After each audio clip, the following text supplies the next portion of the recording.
আল্লাহ রাব্বুল আলামিন মানুষদেরকে দুটি করার তৌফিক দিয়েছেন, একটা হলো গুনাহ আর একটা হলো নেক আমল করার তৌফিক। আমরা আমাদের এবং যেই নেক আমল করার তৌফিক সেটা আল্লাহ তাআলার পক্ষ থেকে, গুনাহের তৌফিক সেটা নিজের পক্ষ থেকে। আমাদের মনে প্রশ্ন জাগতে পারে যে নেকি যদি আল্লাহর পক্ষ থেকে হয়, গুনাহ কেন আল্লাহর পক্ষ থেকে হবে না? আর গুনাহ যদি নিজের পক্ষ থেকে হয় তাহলে নেকি কেন নিজের পক্ষ থেকে হবে না? কারণ প্রত্যেকটা জিনিস এর অস্তিত্ব থাকা না থাকা, কখনো দুইটা বস্তু এক জায়গায় থাকে না। রাত্রকে দিনের ভিতরে রাখা যায় না, দিনের ভিতরে রাত্রকে রাখা যায় না। অর্থাৎ সূর্য যখন উদয় হয়, সূর্যের অস্তিত্বের কারণে দিন হয় এবং সূর্যের অনুপস্থিতির কারণে রাত্র হয়। অতএব রাত্রের কোনো অস্তিত্ব নাই, বরং সূর্যের অনুপস্থিতির কারণে রাত্র হয়। অর্থাৎ গরমের অস্তিত্বের অনুপস্থিতির কারণে শীতকাল আসে, আর গরমের উপস্থিতির কারণে শীতকাল থাকে না। কিন্তু দুটার অস্তিত্ব একসাথে থাকে না, যে দুটোটাই একসাথে থাকবে বিধায় যে দুটোটারই অস্তিত্ব আছে। যদি একসাথেই থাকতো তাহলে অস্তিত্ব বোঝা যাইতো।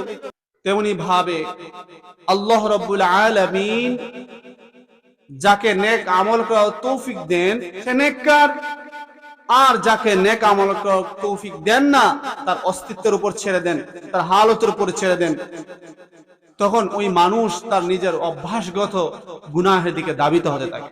কেন? কারণ নফস এবং শয়তান মানুষদেরকে গুনাহের দিকে নিয়ে যায়। নফসের কন্ট্রোল আল্লাহ তাআলা আমার মধ্যে দিয়েছেন, আমি নফসকে যেদিকে ইচ্ছা সেদিকে নিয়ে যাইতে পারি। শয়তান, আল্লাহ তাআলা শয়তানকে আমাদের পিছনে লাগাই দিয়েছেন পরীক্ষার জন্য।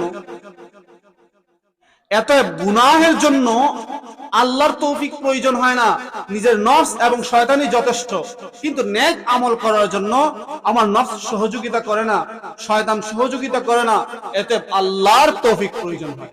এবার হয়তো আমরা বুঝতে পারছি যে নেক আমল আল্লাহ তাআলার তৌফিকে এবং গুনাহ এটা নিজের নফস এবং শয়তানের কারণে। সূরা ফাতিহার আলোচনার আল্লাহ তাআলার কাছে মানুষ সহযোগিতা চায় যে মধ্যখানে ইয়াকা না'বুদু ওয়া ইয়াকা নাস্তাঈন, একই আয়াত দুইটা অংশ। সূরা ফাতিহার 7টা আয়াত। এই 7টা আয়াতের প্রথম 3টা আয়াত আল্লাহ তাআলার জন্য, দ্বিতীয় 3টা আয়াত বান্দার জন্য, আর মধ্যখানে যে আয়াতটা সেটা ভাগাভাগি আল্লাহর জন্য বান্দার জন্য। সেটা কি? ইয়াকা না'বুদু, হে আল্লাহ একমাত্র আপনারই ইবাদত করি। আর দ্বিতীয় অংশ কি? ওয়া ইয়াকা নাস্তাঈন, অর্থাৎ হে আল্লাহ আপনার কাছেই সাহায্য চাই, এই সাহায্যটা নিজের জন্য আর ইবাদতটা আল্লাহ তাআলার জন্য। এই মাঝামাঝি অংশের পূর্বাংশ আল্লাহ রাব্বুল আলামিন শুরু করেছেন বিশেষ দেয়া, যেটা স্থায়ী। আল্লাহ রাব্বুল আলামিন চিরস্থায়ী। আল্লাহ রাব্বুল আলামিন হামদের প্রশংসার প্রাপ্য। আল্লাহ রাব্বুল আলামিন রহমান এবং রহিম। আল্লাহ রাব্বুল আলামিন মালিক ইয়াউমিদ্দিন, উনি বিচার দিবসের মালিক। অতঃপর আল্লাহ রাব্বুল আলামিন মাঝামাঝি এমন একটি আয়াত নিয়ে আসছেন, এরপরে 3টা আয়াতের মধ্যে ক্রিয়াসূচক বাক্য, যেই বাক্যের অস্তিত্ব নেই। যেমন ভাবে বিশেষ হলো একটা গ্রামের নাম, সেই গ্রামের নাম তার অস্তিত্ব 10 বছর আগেও থাকবে, পরেও থাকবে, কিন্তু ক্রিয়া বলা হয় যে জিনিসটা আজকে আছে কালকে নাই, কালকে না আজকে হয়তো নাই কিন্তু কালকে হয়তো থাকবে, সেটা হলো ক্রিয়া। তো বান্দাকে ঠিক এমন ভাবে আল্লাহ তাআলা তোমার সহযোগিতা চাইতে বলা হয়েছে যেন আল্লাহ তাআলার মুখাপেক্ষী বান্দা থাকে। মুখাপেক্ষী থেকে এক মুহূর্ত বান্দা, মুখাপেক্ষী ব্যতীত এক মুহূর্ত বান্দা থাকতে পারবে না। এজন্য আল্লাহ তাআলা শিখিয়ে দিয়েছেন, বান্দা তুমি সর্বপ্রথম নিজেকে নত জানু করো, সারেন্ডার করো, বলো হে আল্লাহ তোমার ইবাদত করব। একটা হলো যে আল্লাহ তোমার ইবাদত করি, এর মানে অন্যরা ইবাদত করার কর্নেওয়ালাও আছেন, বলে সেই সুযোগটা আল্লাহ দেন নাই। আল্লাহ রাব্বুল আলামিন এমন একটা শব্দ এনেছেন, ইয়াকা না'বুদু, হে আল্লাহ আপনারই ইবাদত করি। আরবি ব্যাকরণবিদদের ভাষায় মানসুব মুত্তাসিল, অর্থাৎ সেখানে অন্য কোন বস্তুর অংশীদারিত্ব নেই। ইয়াকা আপনারই, যদি বলা হতো যে না'বুদুকা, যে আপনারই ইবাদত করি, তাহলে বুঝা গেল অন্য কেউ আছেন ইবাদত করানোওয়ালা। যে ভাই আপনাকে খুব শ্রদ্ধা করি, এর মানে শ্রদ্ধার জায়গা আরো আছে। যে বাবা আমি তোমাকে স্নেহ করি, এর মানে স্নেহের জায়গা আরো আছে।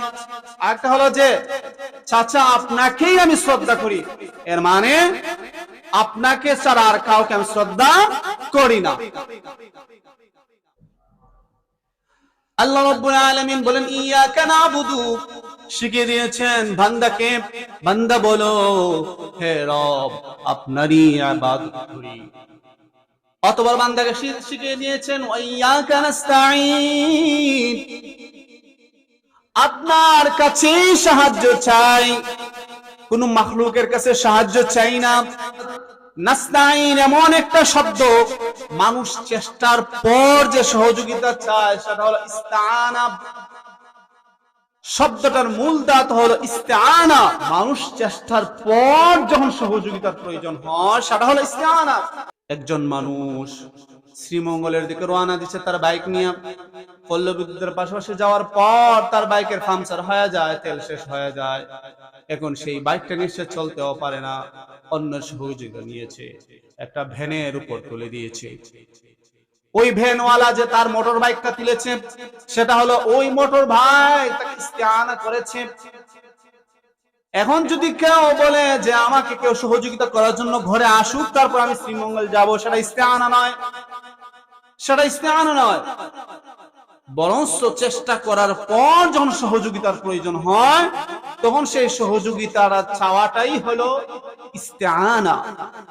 আল্লাহ তাআলা ঠিক তখনই সহযোগিতা করবেন যখন আমি আল্লাহ তাআলার কাছে সর্বশেষ যখন মুখাপেক্ষী হব। বান্দা যখন অসুস্থ হয় প্রথম ডাক্তারের কাছে যায়, কবিরাজের কাছে যায়, যখন দেখে ডাক্তারও ফেল কবিরাজও ফেল, তখন বলে যে কোন তাসবিহাতের মাধ্যমে আল্লাহ তাআলার কাছে সহযোগিতা চাই। অর্থাৎ দেখে যে আর কোন রাস্তা না, একমাত্র আল্লাহ তাআলার দরওয়াজা ছাড়া। এত সিস্টেমটা পরিবর্তন করতে হবে যে না, সর্বপ্রথম আল্লাহ তাআলার কাছে চাইবো। এজন্য সব পথ যখন বন্ধ হয়ে যায় ঠিক তখন আল্লাহ তাআলার দরওয়াজা খুলে দেন, সেটাই হলো ইস্তেআনা। যে বান্দা তুমি হয়তো তোমার বাবার কাছে তুমি নিঃশ্বাস, তুমি হয়তো ফেল হয়েছো, তোমার চাচার কাছে ফেল হয়েছো, তোমার কর্মকর্তার কাছে ফেল হয়েছো, হয়তো তোমার সমাজের কাছে ফেল হয়েছো। এই বান্দা আমার দরওয়াজা এখনো তোমার জন্য খোলা, এখনো খোলা। সেটাই হলো ইস্তেআনা, যে হ্যাঁ আল্লাহ আমাকে সাহায্য করুন। কখন? যখন আমার সহযোগিতার প্রয়োজন হয়। তারপর আল্লাহ রাব্বুল আলামিন শিখিয়ে দিয়েছেন বান্দাকে, বান্দা বলো ইহদিনাস সিরাতাল মুস্তাকিম। আল্লাহ তাআলা ইহদিনা কেন এনেছেন? আল্লাহ তাআলা রুশদ বলতে পারতেন, পথ প্রদর্শক বলতে পারতেন, বান্দাকে বলতে পারতেন বান্দা তোমাকে পথ দেখাইলাম, পথ দেখান, সেটাও তো বলতে পারতেন, রাশিদ বলতে পারতেন। কিন্তু আল্লাহ রাব্বুল আলামিন ইহদিনাস সিরাতাল মুস্তাকিম, আরবি ব্যাকরণ হলো ইহদিনা মানে হেদায়েত, হাদিয়া থেকে ইহদিনা। অর্থাৎ মানুষ যখন কোন জিনিস যখন উপহার দেয়, যেই উপহারটা তার জন্য প্রয়োজন সেই জিনিসটা হলো ইহদিনা। এখন যদি দেখা যায় যে নদীর মধ্যখানে নৌকা লইয়া গেছে, স্পিড বোট নিয়ে গেছে, নদীর মধ্যখানে স্পিড বোট নষ্ট হয়ে গেছে, এখন যদি তারে বলা যে বাইরে তোমার তো স্পিড বোট নষ্ট হয়ে গেছে, এখন তোমার এক কেজি মুড়ি কিনা দিলেন, তুমি মুড়ি চাবা বইয়া, এই মুড়িটা কি তার জন্য কি সহযোগিতা? কথা বলে এটা কি তার জন্য সহযোগিতা? এটা তার জন্য পর্যাপ্ত সহযোগিতা নয়, বরং ঠিক সেই মুহূর্তে তার জন্য সহযোগিতা, তার জন্য বিশেষ উপহার হলো তাকে একটা স্পিড বোটের ব্যবস্থা করে দেওয়া, তাকে তার জায়গা মতো পৌঁছে দেওয়া। ঠিক সেই জিনিসটাই এখন যদি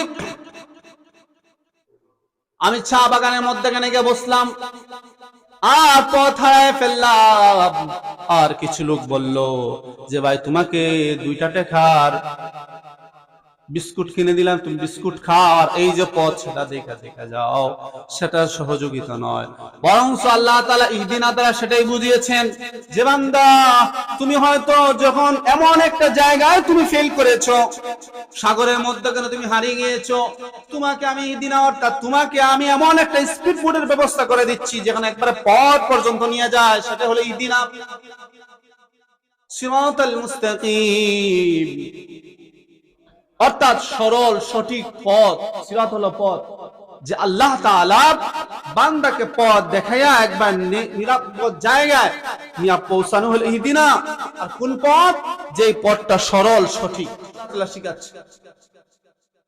যদি আল্লাহ তাআলা আমাদেরকে বলতেন যে বান্দা তুমি কি চাও আমার কাছে একটু পৌঁছাই দিই, আমরা কি চাইতাম? ও আল্লাহ আমাকে ব্যবসায়ী বানায় দাও, ও আল্লাহ আমাকে কৃষিজীবী বানায় দাও, বিল্ডিং এর মালিক বানায় দাও, আমাকে প্রভাবশালী বানায় দাও, আমাকে সম্মানিত করে দাও। কিন্তু আল্লাহ তাআলা বলেন যে না না, এসব কিছু তোমার স্থায়িত্ব নয়। ইহদিনাস সিরাতাল মুস্তাকিম, সরল সঠিক পথ, যেই পথের মধ্যে সত্য কথা আছে, মিথ্যা নাই, যেই পথের মধ্যে হক আছে কিন্তু ঠকানোর পথ নাই, যেই পথের মধ্যে নামাজ আছে বেনামাজের সুযোগ নাই, যেই পথের মধ্যে সত্য আছে কোনো মিথ্যা নাই, যেই পথের মধ্যে সভ্যতা আছে অসভ্যতা নাই, যেই সব পথের মধ্যে শৃঙ্খলা আছে অশৃঙ্খলতা নাই, যেই পথের মধ্যে শ্রদ্ধা আছে অশ্রদ্ধা নাই, সেটা হলো সিরাতাল মুস্তাকিম। এক কথায় উত্তর, অর্থাৎ যত ভালো কাজ সব ভালো কাজে পৌঁছে দেওয়া, হিদায়াত, সিরাত, সরল সঠিক পথ শিখিয়ে দিচ্ছেন। একটা ছোট বাচ্চা যদি বলা হয়, সে তো জানে না, পানিতে পড়লে সাঁতার না জানলে পানি হয়তো পানিতে ডুবে মারা যাওয়ার সম্ভাবনা, কিন্তু ছোট বাচ্চা সে তো পানিতে নামতেই চায়, কান্নাকাটি করে, বাবা তাকে নামতে দেয় না, কিন্তু সন্তান কান্নাকাটি করে বাবা আমাকে নামাও, মা আমাকে পানিতে নামাও, কিন্তু পানি থেকে সে উঠতে চাইবে না। তখন সন্তানকে কান্নাকাটি করে শাসন করায়া হইল, পানি থেকে উঠায়। তখন এই শাসন, এই কান্নাকাটিটা মা বাবার স্নেহ, সেটা কখনো কঠোরতা হতে পারে না। শিক্ষক ছাত্রদেরকে শাসন করে সেটা কল্যাণের জন্য অকল্যাণকর হয় না। বাবা মা সন্তানদেরকে ধমক দেয়, সেটা কল্যাণের জন্য অকল্যাণকর হয় না। আল্লাহ রাব্বুল আলামিন বান্দাকে হেদায়েতের রাস্তা শিখাচ্ছে তার কল্যাণের জন্য, কখনো সেটা অকল্যাণকর হয় না। আল্লাহ তাআলা ব্যবসা দিয়ে শুরু করেন নাই, কৃষক দিয়ে শুরু করেন নাই, অর্থবিত্ত প্রভাবশালী দিয়ে শুরু করেন নাই। আল্লাহ শুরু করেছেন হেদায়েত দিয়ে, যেই হেদায়েতের মধ্যে সব ভালো জিনিস ঢুকে গিয়েছে, মন্দ জিনিস বাইর হয়ে গিয়েছে। এত হয়তো আমরা অবুঝ, আমরা হয়তো চাইলে উল্টাপাল্টা চাইতেই পারতাম, কিন্তু আল্লাহ শিখিয়ে দিচ্ছেন বান্দা এটা চাও, এটা চাওয়ার উপযুক্ত। তারপর আল্লাহ তাআলা শিখিয়ে দিচ্ছেন সিরাতাল্লাযীনা আন'আমতা আলাইহিম, সিরাতাল্লাযীনা আন'আমতা আলাইহিম, ওই সকল পথ যাদের উপর আপনি খুশি হয়ে গিয়েছেন। আন-নি'মাতু অর্থাৎ হলো হাস্যোজ্জ্বল বা কাউকে খুশি করা, সেটা নিয়ামত। আল্লাহ তাআলা শুরুতে উনার প্রশংসা দিয়ে শুরু করেছেন, রহমান এবং উদার, রহমান এবং রাহিম দিয়ে শুরু করেছেন, এবং আল্লাহ তাআলা সরল সঠিক পথ পজিটিভ দিয়ে শুরু করেছেন, যে আন'আমতা আলাইহিম, অর্থাৎ যাদের উপর আপনি খুশি সন্তুষ্ট তাদের পথ আপনি দেখান। কাদের পথ? সিরাতাল্লাযীনা আন'আমতা আলাইহিম, কাদের পথ? মিনান নাবিয়্যিন ওয়াস সিদ্দীকিন ওয়াস শুহাদা ওয়াস সালিহিন, মিনান নাবিয়্যিন যারা নবীদের পথ চলে গিয়েছে, ওয়াস সিদ্দীকিন যারা সত্য পথ, যাদেরকে মানুষ সত্যবাদী হিসেবে চিনে, ওয়াস শুহাদা এবং যারা শহীদ হয়ে গিয়েছে সত্য পথে লড়াই করতে করতে, ওয়াস-সালিহিন যারা নেক আমল করে, গুনাহ থেকে বাঁচার চেষ্টা করে, নেক আমল করে, ওই সমস্ত লোকদের অন্তর্ভুক্ত করুন যারা পুরস্কার প্রাপ্ত। নিয়ামত সেটা আল্লাহ তাআলার পক্ষ থেকে বিশেষ একটি উপহার। এখন আমরা নিয়ামত বলতে কি বুঝি? একজন মানুষ ভাত খাইতে পায় না, কাপড় পরতে জানে না, কাপড় পরার জন্য কাপড় পায় না, কিন্তু হঠাৎ কাপড়ের বস্তা পেয়ে গেল, কোটি কোটি টাকার মালিক হয়ে গেল, ভাবলাম যে সে আল্লাহ তাআলার পক্ষ থেকে নিয়ামত প্রাপ্ত। বলে সেই জিনিসটা আল্লাহ তাআলার পক্ষ থেকে পরীক্ষার বস্তু। দুনিয়ার মধ্যে আল্লাহ রাব্বুল আলামিন একজন মানুষকে প্রভাবশালী বানিয়েছেন, তার কথায় মানুষ উঠে বসে, আর আমি হয়তো মনে করি সেটা আল্লাহর পক্ষ থেকে নিয়ামত।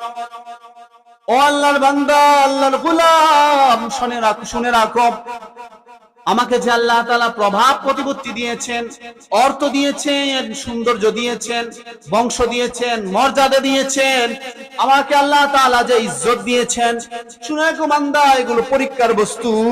কেননা কিয়ামতের ময়দানে আল্লাহ রাব্বুল আলামিন সেই সম্পর্কে পাই হিসাব আল্লাহ তাআলা নিবেন হিসাব। বলা হবে যে বান্দা, আমি যে তোমাকে প্রভাব দিয়েছি, বলো তো দেখি সেই প্রভাবটা তুমি কোন কাজে কাটাইছো? ভালো কাজে কাটাইছো নাকি মন্দ কাজে কাটাইছো? সেই প্রভাবটা তুমি কি মানুষকে ভালো কাজের দিকে নিয়ে আসছো, অসৎ কাজে নিষেধ দিছো, নাকি সৎ কাজে বাধা দিছো, অসৎ কাজে নিয়ে গেছো?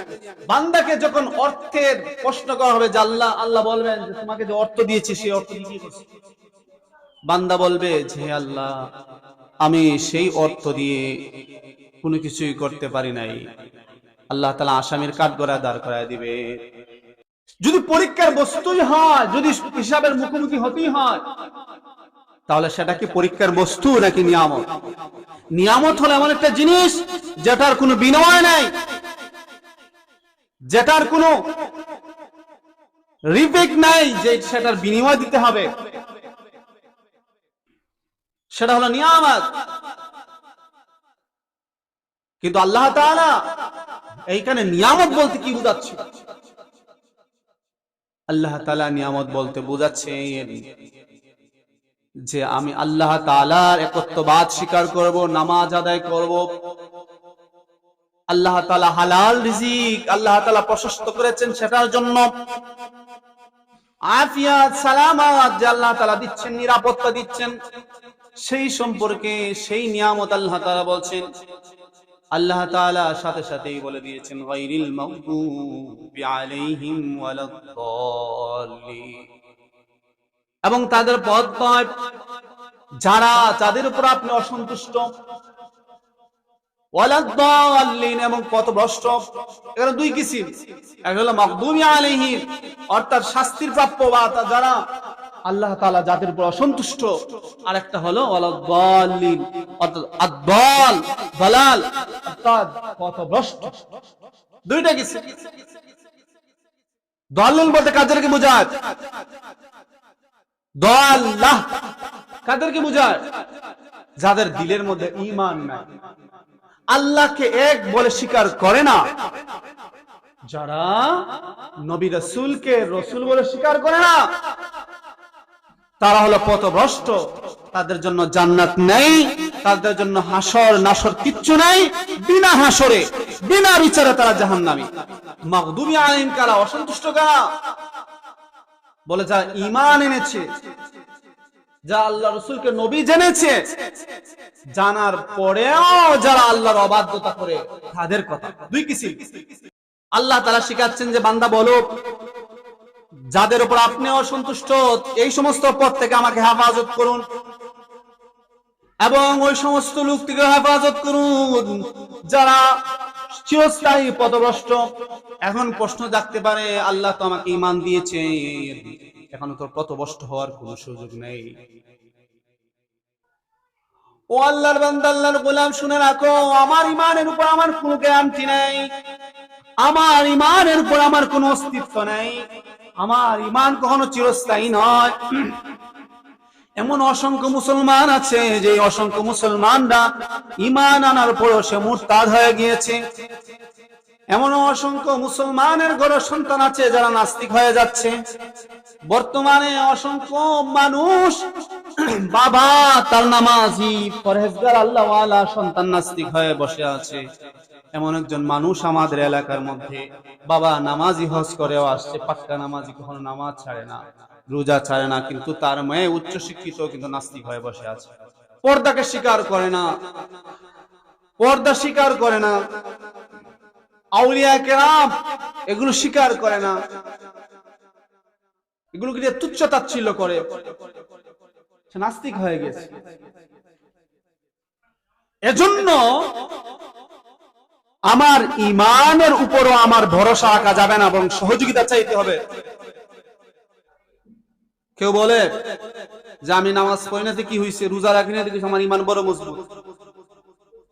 যে বেচারা নামাজ পড়ে না, রোজা রাখে না, তার ইমানটা কি ইমান সেটা কি আর বলতে হবে? সেই ইমান দিয়ে আবার গ্যারান্টিও দিচ্ছে। ওই সমস্ত মার্কা মারা ইমানদারদের নিয়েই ভয় হয়, কখন জানি ইমান চলে যায়। কারণ একবার বলেছিলাম জুমার মধ্যে, যারা গুনাহ করে তারা আল্লাহর ভয় তাদের দিলের মধ্যে নাই, কারণ তাদের চোখ দিয়ে পানি আসে না।